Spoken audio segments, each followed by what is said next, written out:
Do you love Pokemon, Ponzi schemes, and exploitative labor contracts?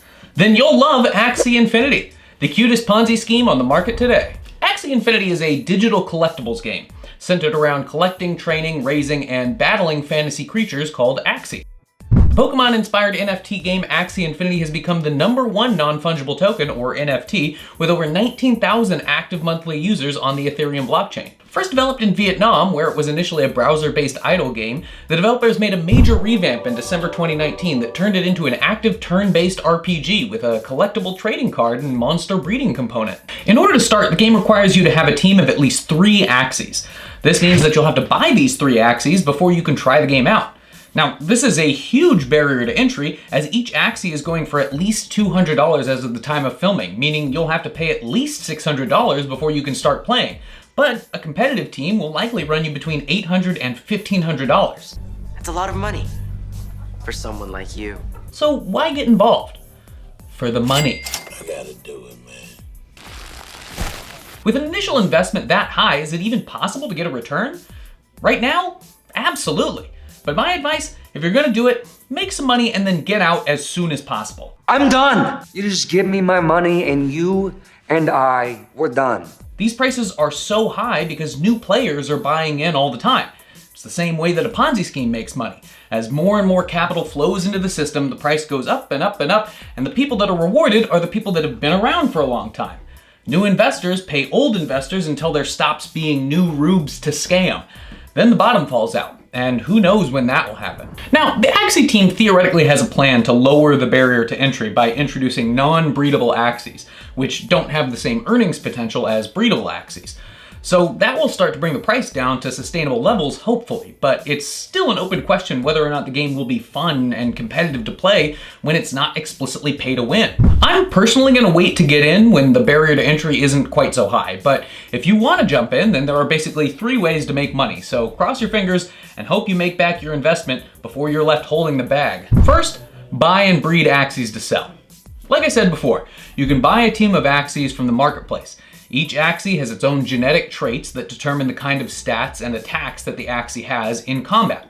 Some are more desirable than others, and some make more sense for the PvE content than for the PvP content. So before buying Axies to breed, look into the Axie Zone, or axie.zone, for the tier list of traits and meta snapshot to see what kind of Axies are desirable and will thus sell.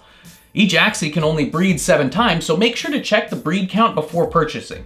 You need 2 other things to breed: AXS tokens and smooth love potions, both of which can be bought on the open market or earned through play. The price of breeding goes up with each successive breed, so you'll see a lot of Axies with 3 or 4 breeds already. I'd say avoid those, as it will be much harder to make back your money when you have to pay ridiculous prices to breed new Axies.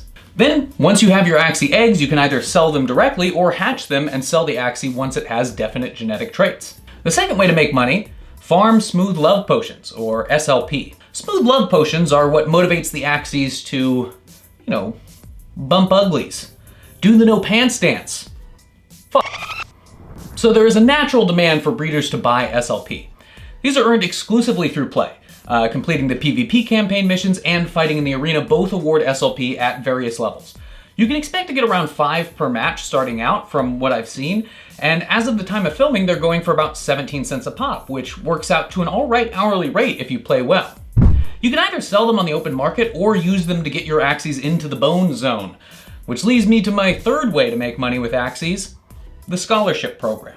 Because the barrier to entry is so high, community members have taken to lending out their Axies to get scholars to play and earn SLP for them. They promise a good hourly wage, and people without access to capital necessary to buy their own Axies get to make money playing games. Seems great, but of course, there's a dark side.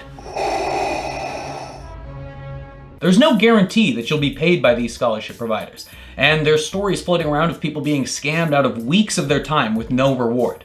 So, at the end of the day, should you get involved? Maybe.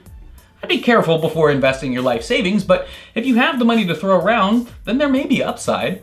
Again, this looks like a Ponzi scheme. To me, it seems too good to be true, and the economy seems unsustainable. But I've been wrong before, and I may be wrong here. So if you think I'm wrong, tell me why in the comments.